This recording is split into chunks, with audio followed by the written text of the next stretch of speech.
Bio ഫെർട്ടിലൈസറിന് അടുത്ത എക്സാമ്പിളാണ് നമ്മൾ പറയുന്ന മൈക്കോറൈസ. മൈക്കോറൈസ എന്ന് പറഞ്ഞു കഴിഞ്ഞാൽ ഒരു സിംബയോട്ടിക് അസോസിയേഷൻഷിപ്പാണ് ഫംഗയും പ്ലാന്റ്സും തമ്മിലുള്ള. സോ മൈക്കോറൈസ എന്ന് പറഞ്ഞാൽ symbiotic association of fungi with plants. So പ്ലാന്റും അതുപോലെ ഫംഗസും തമ്മിലുള്ള അസോസിയേഷൻഷിപ്പ്, അവർ തമ്മിൽ മ്യൂച്വലി ഉള്ള ഒരു അസോസിയേഷൻഷിപ്പാണ് മൈക്കോറൈസ എന്ന് പറയുന്നത്. സോ ഈ ജീനസ് ഗ്ലോമസിൽ കുറേയൊക്കെ മെജോറിറ്റി ജീനസ് ഗ്ലോമസിൽ വരുന്ന കൂടുതലും മൈക്കോറൈസ എന്ന് പറഞ്ഞ് ഫോം ചെയ്യാറുണ്ട്.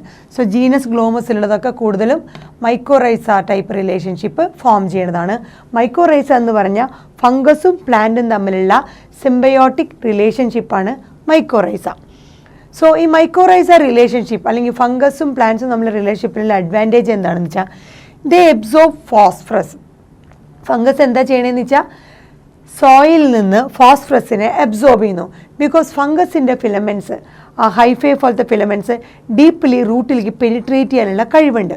സോ ആ ഫംഗസ് എന്താ ചെയ്യണേ, ഫംഗസ് ഫോസ്ഫറസിനെ സോയിൽ നിന്ന് ഡീപ്ലി പെനിട്രേറ്റ് ചെയ്ത് ഫോസ്ഫറസിനെ അബ്സോർബ് ചെയ്യണം. എന്നിട്ട് അതിനെ ആ പ്ലാന്റ്, ഏത് പ്ലാന്റിലാണോ ആ അസോസിയേഷൻഷിപ്പ് ഉള്ളത് ആ പ്ലാന്റിലേക്ക് അതിനെ പാസ് ചെയ്ത് കൊടുക്കുന്നു. സോ സോയിലുള്ള ഫോസ്ഫറസിനെ പ്ലാന്റിലേക്ക് കൊടുക്കുന്ന ആളാണ് നമ്മുടെ ഫംഗസ്. ഏത് റിലേഷൻഷിപ്പിലൂടെ? Through mycorrhiza. So absorb phosphorus from soil and passes it to the പ്ലാന്റിലേക്ക് ഈ ഫോസ്ഫറസിനെ പാസ് ചെയ്ത് കൊടുക്കുന്നു. അതുമാത്രമല്ല, ഈ മൈക്കോറൈസ റിലേഷൻഷിപ്പിൻ്റെ അടുത്ത പ്രത്യേകത എന്താണെന്ന് വെച്ചാൽ, അല്ലെങ്കിൽ ഇങ്ങനത്തെ റിലേഷൻഷിപ്പിൽ they give resistant to root borne pathogens. ഇങ്ങനൊരു മൈക്കോറൈസ റിലേഷൻഷിപ്പ് ഉണ്ടെങ്കിൽ അത് റൂട്ടിൽ കാണുന്ന പാത്തജൻസിനൊക്കെ റെസിസ്റ്റ് ചെയ്യുന്നു. ബിക്കോസ് ഈ പ്രസൻസ് ഓഫ് ഫംഗൈ ഉള്ളതുകൊണ്ട് ദേ റെസിസ്റ്റൻറ്റ് ടു, ആ പ്ലാന്റ്സുകളൊക്കെ, ആ പ്ലാന്റ്സിൻ്റെ പ്രത്യേകത they resist to root borne pathogens.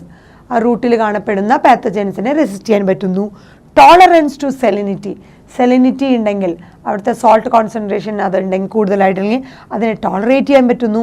ഡ്രോട്ടിനെ tolerate ചെയ്യാൻ പറ്റുന്നു. സോ സെലിനിറ്റിനെ ടോളറേറ്റ് ചെയ്യാൻ പറ്റുന്നു. ഡ്രോട്ടിനെ, വരൾച്ച, അതിനെ ടോളറേറ്റ് ചെയ്യാൻ പറ്റുന്നു. അതുപോലെ റൂട്ട് ബോൺ പാത്തജൻസിനെ റെസിസ്റ്റ് ചെയ്യാൻ പറ്റുന്നു. അതുപോലെ ഓവറോൾ ഇൻക്രീസ് ഇൻ പ്ലാന്റ് ഗ്രോത്തിൻ്റെ ഓവറോൾ ഇൻക്രീസിനെ സഹായിക്കുന്നു. അതുവഴി ഡെവലപ്മെൻറ്റും സംഭവിക്കുന്നു. സോ ഈ മൈക്കോറൈസ റിലേഷൻഷിപ്പുള്ള ആ ഫംഗൈ, അതിൻ്റെ റൂട്ടിൽ കാണുന്ന, ആ പ്ലാന്റിൻ്റെ റൂട്ടിൽ കാണുന്ന ഫംഗൈ റിലേഷൻഷിപ്പ്, മൈക്കോറൈസ റിലേഷൻഷിപ്പിൻ്റെ പ്രത്യേകത ഒന്ന്, ആ ഫംഗസ് സോയിൽ നിന്ന് ഫോസ്ഫറസിനെ അബ്സോർബ് ചെയ്ത് ആ പെർട്ടിക്കുലർ പ്ലാന്റിന് പാസ് ചെയ്ത് കൊടുക്കുന്നു. അതോടൊപ്പം തന്നെ ആ റിലേഷൻ വഴി ആ പ്ലാന്റിന് റൂട്ട് ബോൺ പാത്തജനെ റെസിസ്റ്റ് ചെയ്യാൻ പറ്റുന്നു, സെലിനിറ്റിനെ ടോളറേറ്റ് ചെയ്യാൻ പറ്റുന്നു, ഡ്രോട്ടിനെ ടോളറേറ്റ് ചെയ്യാൻ പറ്റുന്നു. ഓവറോൾ ആ പ്ലാന്റിൻ്റെ ഗ്രോത്തും ഡെവലപ്മെൻറ്റും ഇൻക്രീസ് ചെയ്യുന്നു. ഇനി വേറൊരു ബയോ ഫെർട്ടിലൈസറിൻ്റെ സൈനോബാക്ടീരിയ എന്ന് പറയുന്നത് ഓട്ടോട്രോഫിക് ആയിട്ടുള്ള മൈക്രോബ്സ് ആണ്. നമുക്കത് വൈഡ്ലി കാണപ്പെടുന്നത് അക്വാട്ടിക് ആൻഡ് ടെറസ്ട്രിയൽ എൻവയോൺമെൻറ്റിൽ. സോ സൈനോബാക്ടീരിയ എന്ന് പറയുന്നത് ഓട്ടോട്രോഫിക് ആയിട്ടുള്ള ബാക്ടീരിയ ആണ്. വൈഡ്ലി നമുക്ക് അക്വാട്ടിക് ആൻഡ് ടെറസ്ട്രിയൽ എൻവയോൺമെൻറ്റിൽ കാണാൻ പറ്റുന്നതാണ്. അവരുടെ ഡ്യൂട്ടി എന്താണ്? They can fix atmospheric nitrogen. അവർക്കും എന്താ ചെയ്യാൻ പറ്റുക? അറ്റ്മോസ്ഫറിക് നൈട്രജനെ ഫിക്സ് ചെയ്യാൻ പറ്റും. എക്സാമ്പിൾ, എന്നിട്ട് ഓർഗാനിക് ഫോമിലേക്ക് കൺവേർട്ട് ചെയ്യാൻ പറ്റും. സോ അവരെന്താണ്, അവരുടെ എക്സാമ്പിളാണ് Anabaena Nostoc Oscillatoria. Anabaena Nostoc Oscillatoria first നമ്മൾ പഠിച്ചിട്ടുണ്ട്. So Anabaena Nostoc Oscillatoria, okay, അതുപോലത്തെ ബാക്ടീരിയയ്ക്ക് എക്സാമ്പിളാണ് സൈനോബാക്ടീരിയ. ഓട്ടോട്രോഫിക് ആയിട്ടുള്ള മൈക്രോബ്സ്, അവർക്ക് അറ്റ്മോസ്ഫറിക് നൈട്രജനെ ഫിക്സ് ചെയ്യാനുള്ള കഴിവുണ്ട്. And they act as a bio fertiliser. So ഈ cyanobacteria serve as a bio fertiliser in paddy ഫീൽഡിലൊക്കെ ഒരു ബയോ ഫെർട്ടിലൈസർ ആയിട്ടാണ് ഈ സൈനോബാക്ടീരിയ ആക്ട് ചെയ്യുന്നത്. അതുപോലെ ബ്ലൂ ഗ്രീൻ ആൽഗയുടെ duty add organic matter to the സോയിലിലേക്ക് ഈ അറ്റ്മോസ്ഫറിക് നൈട്രജനെ ഫിക്സ് ചെയ്തിട്ട് സോയിലിലേക്ക് ഓർഗാനിക് മാറ്ററിനെ ആഡ് ചെയ്യുന്നു. അതുവഴി ഇൻക്രീസസ് ഇറ്റ്സ് ഫെർട്ടിലിറ്റി. സോയിലിലേക്ക് ഓർഗാനിക് മാറ്ററിനെ, അറ്റ്മോസ്ഫറിക് നൈട്രജനെ ഫിക്സ് ചെയ്ത് ഓർഗാനിക് മാറ്ററിനെ സോയിലിലേക്ക് ആഡ് ചെയ്ത് അതുവഴി സോയിലിൻ്റെ ഫെർട്ടിലിറ്റി കൂട്ടാനായിട്ട് നമ്മുടെ ബ്ലൂ ഗ്രീൻ ആൽഗയെ സഹായിക്കുന്നു. അതുപോലെ ഈ സൈനോബാക്ടീരിയ എന്താ ആക്ട് ചെയ്യുന്നു? പാഡി ഫീൽഡിൽ ഒരു ബയോ ഫെർട്ടിലൈസറായിട്ടും ആക്ട് ചെയ്യുന്നു. സോ നമ്മൾ ഇപ്പോൾ കറൻ്റ്ലി നമ്മുടെ കൺട്രിയിൽ ഒരുപാട് ബയോ ഫെർട്ടിലൈസേഴ്സ് അവൈലബിൾ ആണ്. അറ്റ് പ്രസ് ഒരുപാട് നമ്പർ ഓഫ് ബയോ ഫെർട്ടിലൈസേഴ്സ്, ഇതുപോലെ നാച്ചുറൽ ആയിട്ടുള്ള ബയോ ഫെർട്ടിലൈസേഴ്സ് അവൈലബിൾ ആണ് മാർക്കറ്റിൽ, കൊമേഴ്ഷ്യലി നമുക്ക് അവൈലബിൾ ആണ്.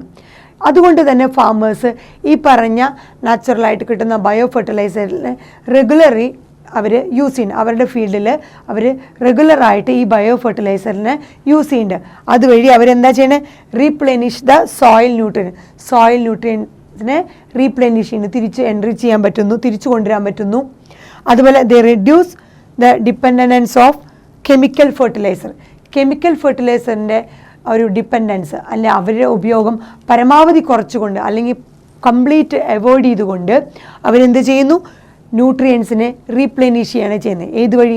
ഈ ബയോ ഫെർട്ടിലൈസറിനെ ഉപയോഗിക്കുന്നത് വഴി ഈ ഫാമേഴ്സ് റെഗുലറായിട്ട് അവരുടെ ഫീൽഡിൽ, അവരുടെ ക്രോപ്പ് ഫീൽഡിൽ യൂസ് ചെയ്യുന്നത് വഴി അവരെന്താണ് ചെയ്യുന്നത്? ന്യൂട്രിയൻസിനെ, നൈട്രജൻ പോലുള്ള ന്യൂട്രിയൻസിനെ റീപ്ലെനിഷ് ചെയ്യുകയും അതുപോലെ ഈ കെമിക്കൽ ഫെർട്ടിലൈസർ പോലത്തെ അങ്ങനത്തെ കാര്യങ്ങളെ ഡിപ്പെൻഡ് ചെയ്യാണ്ട് പരമാവധി അതിനെ അവോയ്ഡ് ചെയ്തിട്ടാണ് അവരവരുടെ ക്രോപ്പ് ഫീൽഡുകൾ നടത്തിക്കൊണ്ട്. സോ അവരുടെ അഗ്രികൾച്ചർ പാറ്റേണൊക്കെ അങ്ങനെയാണ്, നാച്ചുറൽ ആയിട്ടുള്ള ഒരു സിസ്റ്റമാണ് അവരും ഡെവലപ്പ് ചെയ്ത് എടുക്കുന്നത്. സോ ബയോ ഫെർട്ടിലൈസറിൻ്റെ ഉപയോഗം നമുക്ക് ഒരുപാട് എൻവയോൺമെൻറ്റൽ പൊല്യൂഷനിൽ നിന്ന് രക്ഷ നേടാനായിട്ട് സഹായിക്കും.